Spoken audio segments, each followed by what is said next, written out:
Everybody talks about why Cowboy Bebop is one of the greatest anime ever, but I think people forget about his chaotic little cousin that might be just as important, if not more. And obviously the anime I'm talking about is Space Dandy. Cowboy Bebop is legendary, the music, the atmosphere, the characters, the loneliness, and the ending. I think it's earned that status. But then there's Space Dandy. And somehow, despite being connected creatively to Shinichirō Watanabe, the director best known for Cowboy Bebop, Champloo, and other things like that, this show does not get talked about nearly enough. And to be specific, Space Dandy was created by Bones, directed by Shingo Natsume. So yes, it has that Watanabe creative DNA. It's also its own beast entirely. And that's exactly what makes it so interesting. Because Space Dandy isn't trying to be Cowboy Bebop 2. It's not trying to be smooth, cool, tragic noir in space. It's loud, it's stupid, it's colorful, it's emotional, it's philosophical, and sometimes it feels like the writers threw every sci-fi idea into a blender and said, yeah, that's gonna be the episode. And somehow, I think that's why it works. So today we're talking why Space Dandy is one of the most underrated space animes of all time, and why it deserves more respect compared to Cowboy Bebop. Because by the end of this video, I want you to walk away with one message. Space Dandy isn't just random because it has nothing to say, it's random because life is random, and it's the only way to survive that chaos is to just stay chill. Okay, so what is Space Dandy actually about? So like on the surface, Space Dandy has one of the most simple premises ever. Dandy is an alien hunter, and he travels through space looking for rare, undiscovered aliens so he can register them and get paid. He's joined by QT, a little robot who thinks he's a smart guy, and Meow, who's a cat-like alien who's usually pretty lazy and hungry, and constantly making things. Crunchyroll's basic description for this basically sells the premise as Dandy traveling across a galaxy in search of aliens no one's seen before. And that's genuinely the plot. Like, that is it. And that's also not it at the same time. Because Space Dandy is built around the idea that every episode can be about almost anything. One episode could be a zombie apocalypse, and another episode could be a romance story. Anything, and another could be a psychedelic sci-fi experiment, and another could be a dance competition at a high school. One could be quiet meditation on death, memory, and identity. And the wildest part is that the show has loose continuity. Characters can die, get trapped in other dimensions, and become zombies, or experience impossible cosmic events, and then the next episode they're just gonna act like it didn't happen. And that is not a mistake. That is the point. Space Dandy is an episodic in the pure sense. It does not ask you to follow a traditional plot. It asks you to follow the vibe. And that's where a lot of people miss with this show. Because if you go into Space Dandy expecting the same kind of emotional through line as Cowboy Bebop, you might think, what is this even doing? But the show is doing something different.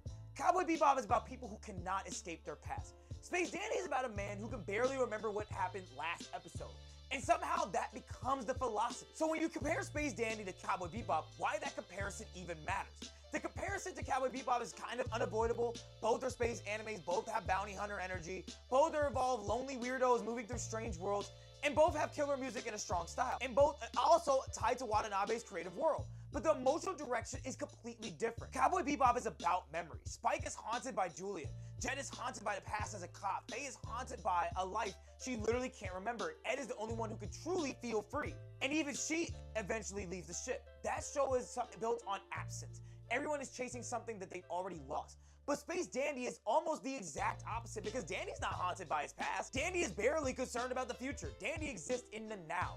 And that makes him seem stupid at first, but the more you watch, the more you realize that might actually be his superpower. Where Cowboy Bebop says you're trapped by what you cannot let go of, Space Dandy says, what if you just kept moving? And I don't think that's shallow. That philosophy is wearing a pompadour. That is why Space Dandy deserves to be discussed next to Cowboy Bebop, not as a replacement, but as the complete opposite answer to the same cosmic loneliness. One show asks, what do we do with the past? But the other is asking, what do we do with infinite possibility? When we talk about these characters, Dandy's an idiot who might understand life better than anyone else. Now let's talk about Dandy himself. Dandy is ridiculous. He's vain, he's lazy, he's overconfident, easily distracted, and usually motivated by money, food, or just going to boobies. And yes, that's part of the comedy, but Dandy works because he's not written like a normal heroic protagonist. He's not really noble in the traditional sense, he's not especially smart, he's not trying to save the universe, and half the time he barely understands what's going on.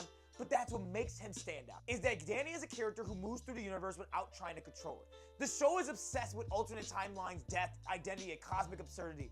That becomes weirdly powerful. And if you think about it, most sci-fi heroes want answers. Dandy just wants lunch. Most protagonists want to discover the truth to the universe. Dandy's just looking for the paycheck. So most characters, when reality breaks, they struggle. But Dandy just keeps being Dandy. And by the finale, that's what really matters, because the show eventually reveals that Dandy exists across many possible timelines and is connected to the very nature of the multiverse itself. And in the ending, after the universe comes to an end, Dandy is offered the chance to become god of the next multiverse. And he turns it down because being a bodiless god means he can't go to boobies. And that's one of the funniest, most perfect endings imaginable for him. Because it turns the dumbest running joke into the deepest statement in the entire show. Dandy's not looking for ultimate power. He doesn't want cosmic importance. He doesn't want to be God. He just wants to live. And that's the point. The joke is the philosophy. The philosophy is meaning is the meaning. The meaning of life is not to become something greater than human. Maybe the meaning is just to enjoy being alive while you can. Looking at QT, even the robot who becomes the emotional straight man. QT is one of the funniest characters in the show because he's convinced he's the responsible one. He's the robot assistant to Dandy who thinks he's smarter, and to be fair, usually he is, but QT is also outdated. He has hardware issues, battery problems, limitations, constantly undercutting his confidence, and the official character descriptions even note that QT's usefulness is held back by outdated hardware, memory shortages, and basically, long story short, this man he goes with whatever Dandy's doing. Because QT represents logic in a universe that refuses to be logical, he's always trying to make sense of nonsense. But Dandy keeps putting him into situations where logic is not enough. And that's how it is a lot of times in real life. Everybody tries to plan everything. We try to be rational people. We try to make the universe behave. And then life throws zombie aliens, interdimensional fish, and depressed robots, cosmic gods, and random dance battles at us. And QT's presence is meant to be the straight man. It's meant to represent the average person trying to make sense of a very chaotic world. And a lot of his episodes often deal with emotion, longing, and the question of whether machines can actually experience something real, aka the practical person. But I don't think you can reduce existence to logic. Sometimes life only makes sense after you stop trying to force it to make sense. And then when you look at the main villains of this show, Dr. Gel and the Go-Go Empire, Dr. Gel is something that is technically the main antagonist chasing Dandy across the galaxy. He works for the Go-Go Empire, and he's constantly trying to figure out how to capture Dandy, usually failing in the most embarrassing ways. Basic plot summary mentions that Dandy is unaware that he's even being pursued. Dr. Gel is not scary. That's the joke. He's the kind of villain that would be treated seriously in any other space opera, but in Space Dandy, he's basically part of the cosmic slapstick of it all. And that matters because he represents the opposite of Dandy. Dr. Joe is just obsessed with the mission. He's obsessed with purpose. He needs hierarchy. He needs the chase to mean something. Dandy, meanwhile, has been wandering around the universe and barely even knows this is happening. So the joke becomes a dynamic between jokes and control. And Dr. Joe is trying to impose a plot into the show that refuses to stay still, which is a part of life.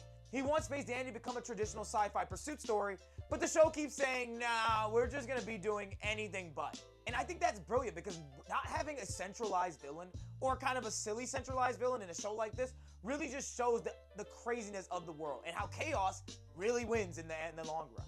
Going into why the art style is even so impactful is like one of the biggest reasons that I think Space Dandy is so underrated, but Space Dandy is so underrated because the show is absolutely gorgeous. Not just in the wow, the animation is clean type of way, but the production. The production brought together a wide range of writers, directors, designers, storyboard artists, animation talent, multiple sources from different episode to episode. And that's why one episode can feel like an old school sci-fi, and another can feel like a psychedelic music video, and another can feel like a soft emotional short film. It's why the show stands out compared to a lot of modern anime, and I think people don't realize that when they're watching it. They just think of it as a mistake. But a lot of shows try to maintain one central identity and look. But Space Dandy's like, what if every episode had its own identity? And I think that fits this show perfectly. Because if this show is about infinite worlds, infinite timelines, and possibilities, then I think the art should be infinite too. Not just the style and its decoration, but the style is the message. Every episode tells you that the universe is too big to have just one look. Life is so strange, it's too strange to have one tone. Anime is too creative to be trapped in one format. I think that's why Space Dandy feels like an animator's playground, because it gives artists room to experiment. Instead of hurting the show, I think experimentation becomes the show's entire identity. I think this is one of the rare animes where creative freedom is not a behind-the-scenes detail. I think it's the entire point. Well, if I had to be fair, Space Dandy is not for everyone. Some people watch episodes and I think it's too random. Some people want a stronger ongoing plot, and some people compare it to Cowboy Bebop and get disappointed because it does not deliver the same emotional structure. And I understand. Even critics at the time pointed that the show was too loose. Episodic structure created peaks and valleys. What I may think is creative freedom, not every episode is going to hit the same way to everybody. But I also think that's part of what makes it special. Because Space Dandy is not trying to be perfectly consistent. It's trying to be alive, and I think a lot of people miss it, but I understand. Being alive is inconsistent. Some days are stupid and some days are beautiful. Some days are boring. Some days change, all based on your perspective. And some days feel like filler until years later, until you realize that episode really didn't matter. And that's why I think people who do love Space Dandy really love it. They're not attached to one plot line, they're attached to the freedom of the show, being able to watch random shows at whim and get an entirely different meaning. And it's something that I think is even better than Cowboy Bebop in that regard. The deeper themes of absurdism, identity, freedom, and this is where the video gets into the real meat. Because underneath all the jokes, Space Dandy has a lot to say. The absurdism being one of the biggest. Absurdism is basically the idea that humans want meaning, but the universe doesn't really provide that. That is Space Dandy. The crew is constantly looking for money, purpose, rare aliens, or a good time, but the universe keeps responding with nonsense. They die, they restart, they meet gods, they become zombies, they enter strange dimensions, they experience alternate versions of themselves, and most of the time, none of it leads to a traditional lesson. But that is the lesson. The universe doesn't owe you a clean answer, so what do? You have to keep going. That is Dandy's philosophy. And I know I've said this before, but you have to hammer this point home not because he's a wise traditional sense, but because he refuses to let cosmic absurdity stop him from living. The second theme is identity. If there is infinite Dandys across infinite timelines, then what makes Dandy Dandies? And what makes you, you? Is it your body? Is it his choices, the personality? Is the finale makes this question explicit when Dandy wonders whether his adventures changed him and whether he's still the same person he once was. And that's a sneaky emotional question. Because at one level it's silly, but on another level that question asks eventually, am I still the same person after everything I've been through? And if memories change, if my world changes, and my dream changes, and I'm still me. Space Dandy answers that in the most dandy way possible. Maybe identity is not something that's fixed. Maybe identity is something that you perform every day. Dandy is Dandy because he keeps choosing to be himself. And the third theme is freedom. And I think obviously that's the biggest one, is Dandy is free in a way most protagonists are not. He is not tied to destiny, he's not on a hero's journey, he's not trying to fulfill a prophecy, and he's not trying to save the galaxy. He's just moving. And in a medium where so many protagonists are locked into fate, bloodlines, curses, missions, trauma, Dandy feels almost radical. Because he's free, because he refuses importance. That is why the finale is so perfect, and he's offered godhood, the ultimate importance. And he rejects it because importance is not freedom. Freedom is being able to keep living as yourself as one wants to. This show's philosophy: be curious, be ridiculous, keep moving. And I really think that sticks for not only me, but for so many people out there. Don't let the universe turn you into something you don't want to be. You should just stay Dandy. So here's the main takeaway. If Cowboy Bebop is about pain of being unable to escape your past, Space Dandy is about the joy of refusing to be trapped by anything. Not the past, not the plot, not the continuity, not even the universe. And I think that's why it's underrated, because people look at the surface and saw a goofy comedy. But underneath that, Space Dandy is one of the most creative, philosophical, visually ambitious space anime ever made. And it's funny, and it's dumb, it's beautiful, it's chaotic, and it's meaningful. And somehow all of that is the point. So if you've never watched Space Dandy, or if you dropped it because you feel like it wasn't Cowboy Bebop, I think you really should give it another chance. Not because it's the same kind of masterpiece, because it's a completely different kind. And once you understand what's going on, you're gonna realize Space Dandy was never trying to be cool like Cowboy Bebop. It was trying to be free.